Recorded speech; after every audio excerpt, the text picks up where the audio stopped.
वृद्धावस्था के कारण उसका रूप बिगड़ गया, बुद्धि कमजोर हो गई, शरीर रोगी हो गया, अग्नि मंद पड़ गई, पुरुषार्थ और भोजन दोनों कम हो गए, बस घोर चिंता।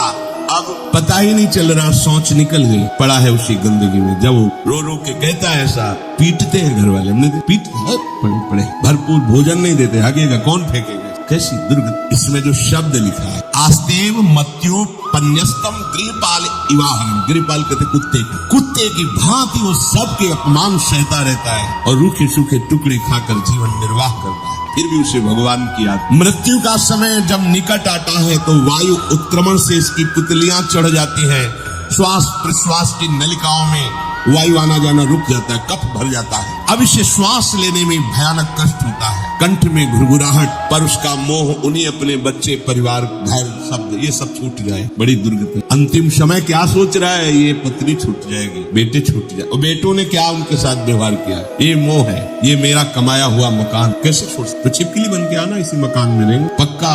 आपका अंतिम फाइनल आपका चिंतन होता है, आपका चिंतन वही बनेगा जो जीवन भर आपने किया, उसके परिणाम में बंधु बांधव आकर घेर लेते और मनाने लगते हैं कि अब जल्दी मर जाए, भगवान उठा ले इसे। मृत्यु पाश के वशीभूत महान कष्ट को भोगता हुआ अपने परिवार का चिंतन करता है। वो मूड ये भी नहीं सोच पा रहा कि अगर अंतिम समय कृष्ण बोल दो, राधा बोल दो तो काम बन जाए। कुटुंब का भरण पोषण और मुंह में लगा हुआ यमराज के दूत आते हैं, मार मार के उसके प्राणों को खींचते। वो तो मार वही जानता है जिसपे पड़ती है, और सोचता कौन है, विवेक है नहीं, इसलिए सोच काम नहीं करती। भयंकर रोष युक्त नेत्र वाले जिनके देखने से पेशाब छूट जाए, तभी तो आप देखो मरने वाले का शौच और शंका सब छूट जाती है, देखने मात्र से, इतने वो भयानक है। वो देखकर भय के कारण मलमूत्र त्याग कर देता है। सा दृष्ट्वा त्रस्त हृदयः स्रकन मूत्रम विमुंचति, इतना भयावह स्वरूप होता है उनकी घुड़क और उनकी मार की टट्टी पेशाब सब छोड़ देता है। यमदूत उसे भयंकर यातना देती हुई प्राण खींचते हैं। अब ये तो वही जानता है जिसके खींचते हैं। बाहर वाले सब घेरे बैठे हैं, कोई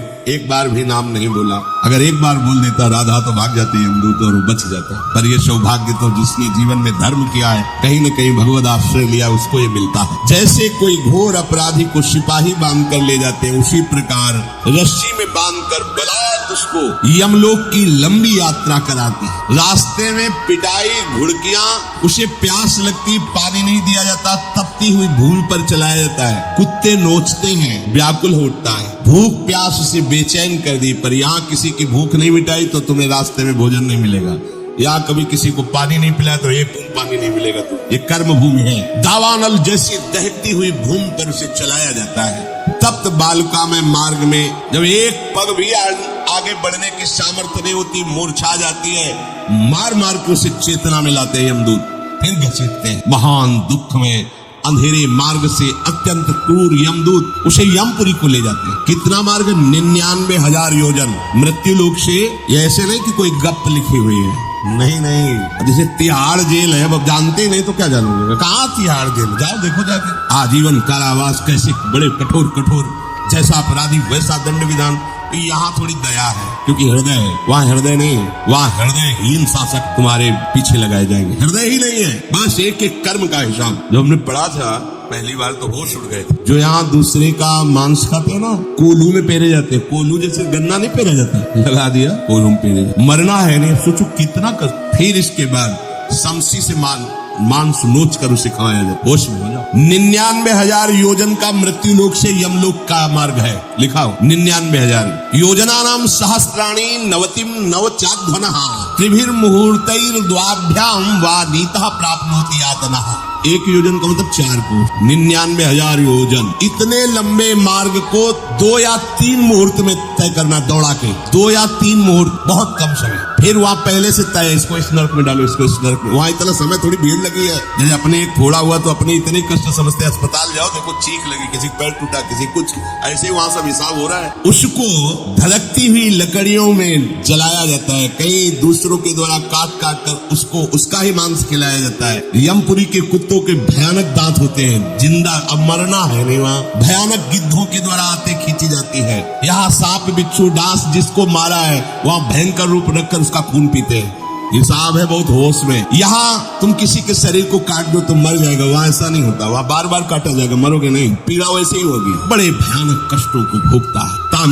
तामिस्त रौरव आदि नरकों को भोगता है। हे माता, भगवान कपिल देव जी कहते हैं जो पुण्य आत्मा लोग होते हैं स्वर्ग आदि में जाकर पुण्य भोगते हैं, लेकिन दोनों को फिर गिरना होता है, क्योंकि वो भगवान का भजन नहीं किए, इसलिए पुण्य भोग कर मृत्यु लोक आते, वो पाप भोग कर नरक से मृत्यु लोक आते। माता जब उनके भोग संपन्न होते नरक आदि के, अब वो जन्म लेते हैं। फिर यहाँ ध्यान से सुन, जब जीव को मनुष्य शरीर में जन्म लेना होता है तो प्रकृति में वर्षा के साथ आता है, प्रकृति में वर्षा के साथ आया, और फसल में मूली गाजर गेहूं अन्न, इनमें वो जीव प्रवेश करता है और उसे माता पिता दोनों पाते हैं। तो सप्तम धातु वीर के रूप में परिणित होता है जीव। वो वीर कण के रूप में माता के उदर में जब प्रवेश करता है तो एक रात्रि में माँ का और पिता का दोनों का वो जो वीर मिलता है, उस रज और वीर के मिलने से एक कलल सा बनता है। 5 रात्रि व्यतीत होने के बाद एक बुदबुदा सा बनता है। 10 रात्रि व्यतीत होने के बाद एक बेर की सी आकृति होती है। फिर उसके बाद उसमें धीरे धीरे मांस पेशियां बढ़ने लगती हैं। 1 महीने में उसके सिर निकल आता है। 2 महीने में हाथ पांव अंगों का विभाग होता है।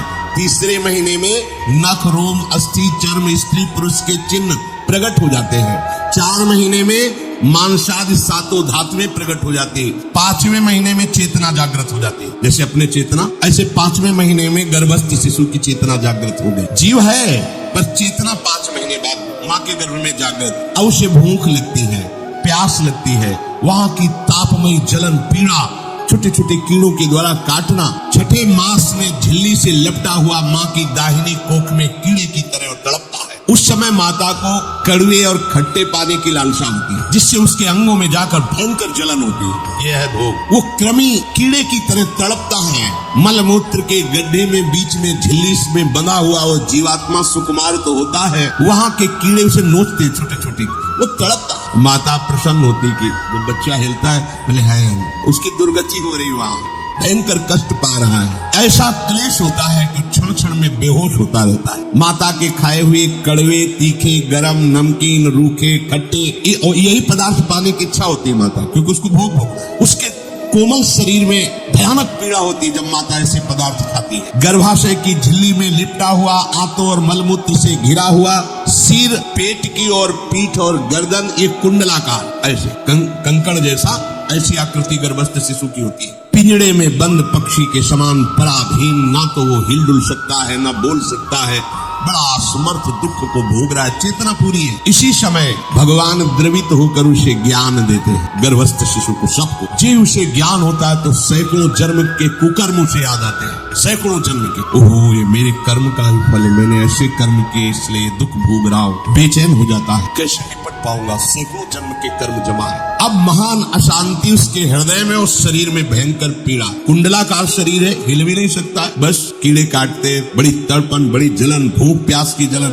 अब एक और भयानक जलन हुई, उसे स्मरण हो जाता है कई जन्मों के, सैकड़ों जन्मों के पाप कर्मों का। 7वां महीना आरंभ हुआ कि ज्ञान का उन्मेष हो गया। अब प्रसूति वायु उसे चला रही है, तड़पता है वो। सप्त धातु में स्थूल शरीर से बंधा हुआ वो जीव भयभीत होकर के पुकारता है, अगर कोई भगवान है तो एक बार मुझे यहाँ से निकाल दे। तो विनय करता है, कोई अगर भगवान है जिसने मुझे इस बंधन में डाला है, एक बार निकाल दे यहाँ से, जाके केवल भजन करूंगा। जीव कहता, जंतुरुवाच तस्योपशन्नमवितुम जगदिच्छयात् नाना तनोर्भुवि चलच्चरणारविन्दम सोहम ब्रजामि शरणम रकुतो भयम में येने दृशी गतिरदर्श सतोनुरूपा।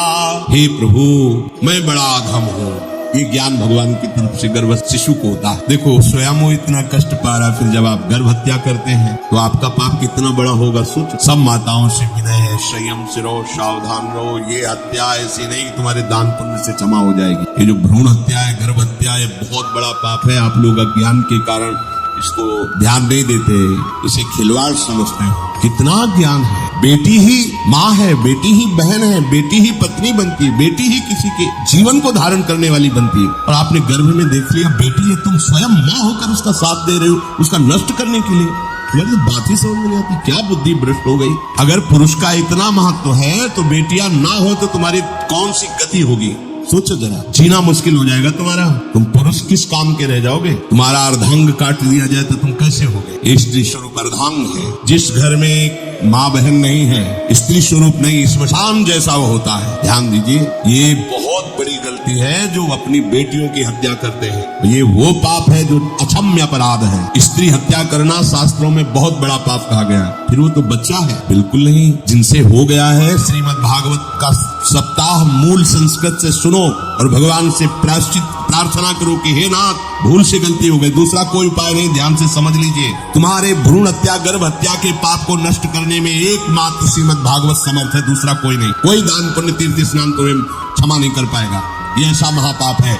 अगर हृदय में जलन करके और मूल संस्कृत के द्वारा पूरी 7 दिन में भागवत श्रवण की जाए नियम से, तो भागवत समर्थ है इस हत्या के पाप से भी आपको मुक्त कर देंगे। जिनकी ऐसे हत्या हो गई हो, करवा लो, नहीं तो बुद्धि आगे भ्रष्ट करके तुम्हें हरि गुरु से विमुख कर देगा। ये पाप ऐसा नहीं कि तुम्हें 2-4 माला घुमाने से क्षमा हो जाएगा। ये महत अपराध है। सबकी समझ में नहीं आता, समझ जाओ, नहीं तो आप जहां भी हो वहीं से भ्रष्ट कर देगा। ये अपराध नष्ट नहीं होगा, श्रीमद् भागवत की कृपा से नष्ट हो जाएगा। ये हमें बहुत विश्वास है। श्रीमद् भागवत सप्ताह की ये है ही महामहिम। प्रेत योनि को प्राप्त धंधकारी को सीधे भगवत पार्षद स्वरूप देकर परम पद में आरूढ़ कर दिया। केवल 7 दिन की मूल संस्कृत एक भी श्लोक नहीं छूटना चाहिए। अगर सप्ताहिकी का पारायण हो तो इस भ्रूण हत्या, गर्भ हत्या से भी निवृत्ति मिल जाए। अब वो जीव भगवान को पुकारता है, मैं बड़ा नीच अधम हूँ, भगवान आपने जो मुझे गति दिखाई है तो मेरे कर्म के अनुसार ही है, आपका इसमें कोई दोष। हम लोग जब कष्ट भोगते तो भगवान से कहते हैं हमने तुम्हारा क्या बिगाड़ा। भगवान ने नहीं बिगाड़ा, तो खुद देख क्या बिगाड़ लिया अपना, करो पाप आचरण। अब देखो, हमने तो जीवन में कोई पाप नहीं किया, कितने गर्भ हत्या की है, कितनी खिलवाड़ समझो। ये बिल्कुल भयावह चीज है, आप लोगों को नहीं। हम बार बार इसीलिए कह रहे कि भयावह वस्तु है, तुम्हें बहुत ऊंचाई से घसीट की भ्रष्ट कर देगी। बहुत होश में हो, भूल के कभी ऐसा न करना जहां तक हमारी आवाज पहुंचे, जहां तक सुनाई दे। गर्भ हत्या मत करना, संयम से रहो। इस तरह का व्यवहार मत करो कि तुम्हारा मनुष्य जन्म ही व्यर्थ चला जाए। इसमें तीनों को बराबर दंड मिलेगा, गर्भ हत्या कराने वाला, गर्भ हत्या की प्रेरणा देने वाला और गर्भ हत्या में सहयोग देने वाला। जो औषधि डॉक्टर या जो भी, तीनों को दुर्गति होगी। माता, पिता, प्रेरक और कर्ता। ऐसा नहीं कि आप डॉक्टर हो तो आपको गर्भ हत्या करने का अधिकार नहीं। आप डॉक्टर हो दूसरे के शरीर को स्वस्थ करके निरोग करने के लिए, हत्या करने के लिए नहीं। कोई भी हमारा संविधान ऐसा आदेश नहीं करता कि आप गर्भ हत्या कर दो।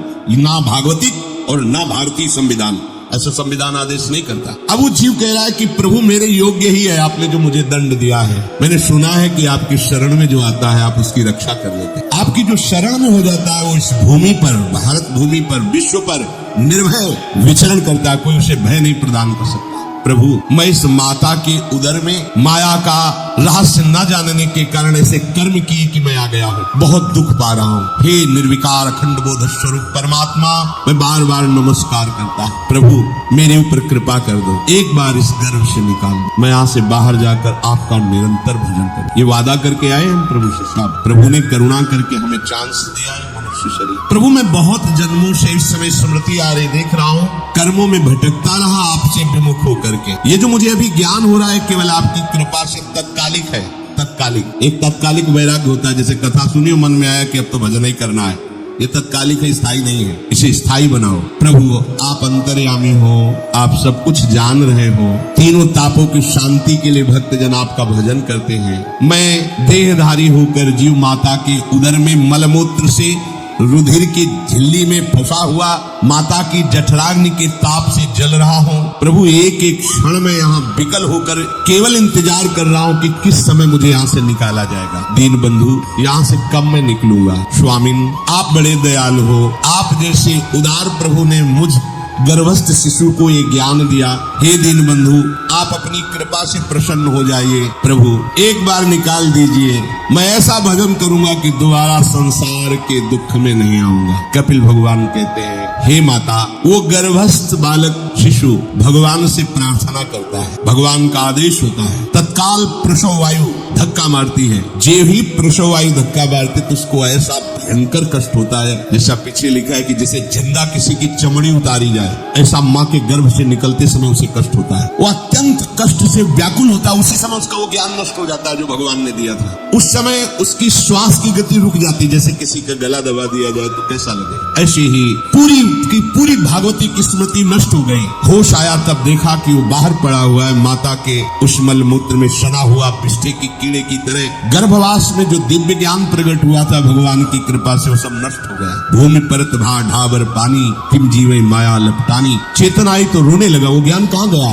वो ज्ञान दाता कहाँ गया। वो कहता कहाँ, बोले थाली बजाओ बच्चा हुआ है। और वो तो रो रहा है कि कहाँ, वो ज्ञान कहाँ गया जिसके बल से मैं कह रहा था कि बाहर निकाल दो, मैं आपका भजन करूंगा। सब खत्म ज्ञान। जो लोग उसका अभिप्राय नहीं समझते हैं, वो उत्सव मनाते हैं। बालक हुआ है, वो रो रहा है, वो कहाँ गया ज्ञान, कहाँ। छोटा बालक यही लोग कहता कहाँ। अभी जो ज्ञान उत्पन्न हुआ था, जो अभी भगवान का बोध हुआ था, वो कहाँ गया। घर परिवार के लोग उसका पालन पोषण करते रहते हैं, उसमें कोई निषेध करने की शक्ति नहीं हुई। मच्छर काट रहा है, दुख हो रहा, हटा नहीं सकता बालक। उस जीव को शिशु अवस्था में जब कपड़ों पे लिपेट कर ऐसे लिटाया जाता है तो इतना कोमल त्वचा होती कि कपड़े भी उसको, जैसे खुजलाहट है, पीड़ा है या जलन है, बिल्कुल कोमल त्वचा हो, कुछ नहीं कर सकता, पर रो सकता है। ना खुजलाने की, ना करवट बदलने की, ना उठने की कोई सामर्थ्य नहीं। बड़ा कष्ट पाता है बाल्यावस्था में, क्योंकि त्वचा बड़ी कोमल होती है। दास मच्छर आदि जीव उसको काटते हैं। गर्भावस्था का कोई ज्ञान नहीं रहा, सिर्फ रोना ही रोना रहेगा। इस प्रकार उसकी बाल्यावस्था कटी। कौमार अवस्था आई, पौगंड अवस्था, इनमें वो खिलवाड़ में फंस गया। जैसे जैसे बड़ा होता जाता, चेतना, गुनगुना, ये कार, ये प्लास्टिक के ऐसे उनमें मगन है। देखो ना छोटे बच्चों को, अज्ञानवश इसकी ये अवस्था कट गई। बड़े भाग्यशाली ऐसे भी बच्चे हैं जो तुतला के बोलते, उनकी मैया कहती राधा बोलो, राधा। देखो ये सौभाग्य। प्रणाम है उन माताओं को जो अपने बच्चों को भगवान नाम बुलाते हैं कि आप बोलो श्री हरिवंश बोलो, राधे राधे बोलो। धीरे धीरे उसकी युवावस्था पहुंची। इस समय उसके अंदर एक भूत सवार होता है, जवानी का भूत है, ये सबके सवार होता है। अगर मंत्र चल रहा है तो भूत नहीं चढ़ेगा, नाम चल रहा है तो भूत नहीं चढ़ेगा, नहीं तो भूत चढ़ जाता है। ये कुछ भी करवा सकता है भूत ही तो है ना। वैसे ही पंचभूत लिपट गए, ऊपर से जवानी का और भूत सवार हुआ तो जौवन ज्वर के ही नहीं बलकावा। जवानी में कोई भी ऐसा अपराध नहीं जो हो ना जाए। बड़ा भयानक इसमें स्वरूप होता है। इसमें केवल भोग, एक ही दृष्टि रहती है, भोग भोगना। अज्ञानवश जब भोगों की प्राप्ति में बाधा पड़ती तो भयंकर वो क्रोध करता है, शोकाकुल होकर हिंसा कर बैठता है। जैसी घटनाएं सुनने को मिलती है, राक्षसी घटनाएं, ये भूत है जवानी का। जहाँ कामना में बाधा पहुंची, क्रोध में वो समझ नहीं पाता कि मेरे जैसा ही प्रिय शरीर उसका है जो मैं वर्ताव कर रहा। जैसे जैसे देह बढ़ता जाता है, पुष्ट होता जाता है, वैसे वैसे भोग वासना और अभिमान बढ़ता जाता है। वो काम परवश होकर अपना नाश करना शुरू कर देता है। यौवन वो फिर खोटी बुद्धि वाला वैसे ही पाप करने लगता है जिन पापों के कारण उसकी दुर्गति हुई थी, नरक आदि की, माँ के गर्भ में आया।